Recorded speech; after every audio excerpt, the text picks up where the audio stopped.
Mike, since we spoke at 5:30, those outages have improved significantly, now down to about 3,200 Central Maine power customers. When we were talking before, it was closer to 6,000. So yes. Sounds like these storms are really starting to move out of the state. Yeah, certainly seeing improvements everywhere, and that's going to lead to improvements for all of us tonight and tomorrow, but we still have some weather that we got to get through. Okay. We're going to start with a look in Southwest Harbor where things are gray. Clouds are certainly a bit thicker now as storms approach and move north of MDI through Hancock County. And just to compare and contrast a little bit here, this is what it looks like in Portland right now. We've got a lot of sunshine on the camera, and the storms continue to just disappear into the distance there with a lot of sunshine and blue skies right now. So certainly a nice evening across western Maine.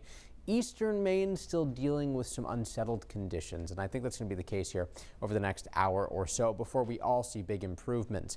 Behind all of this, we do still have some pop-ups near Quebec. Those are going to start to fizzle as we lose our daytime heating, so I'm not really that concerned about them. The bigger story, I think, is going to be that we actually dry things out very nicely overnight. Take a look at this shower right here near Sebago. That's the only thing that's ongoing in the western half of Maine now. Everything at this point is pretty much east of the Penobscot except for just a couple of showers.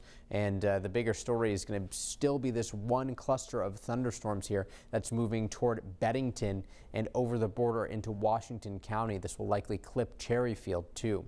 With it, I'm expecting heavy downpours, maybe some small hail mixed in, certainly a bit gusty as it moves through, and a lot of lightning. Take a look at the clustering of these lightning strikes on the leading edge of it. Plus, we still have some activity going on north of here, although these showers are certainly starting to weaken a bit. Not nearly as much lightning here on the radar and not as many reds. The reflectivity value is going down. Still some heavy rain across portions of eastern Penobscot County into northern Washington County, but certainly big improvements and much needed rain, mind you. Our drought area has increased quite a bit since we got our new update this morning. Over half of Maine now in a moderate drought with abnormally dry conditions elsewhere too.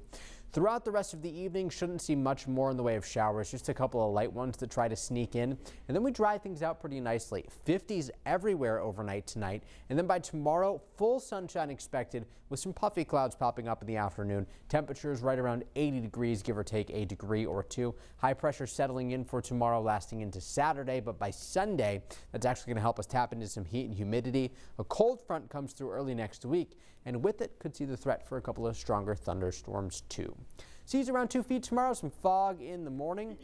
Temperatures will likely be running in the 80s for most of this week, 87 on Sunday and Monday, and much muggier as we end off the weekend and start off next week. This will actually be the longest stretch of humidity that we've had so far this year.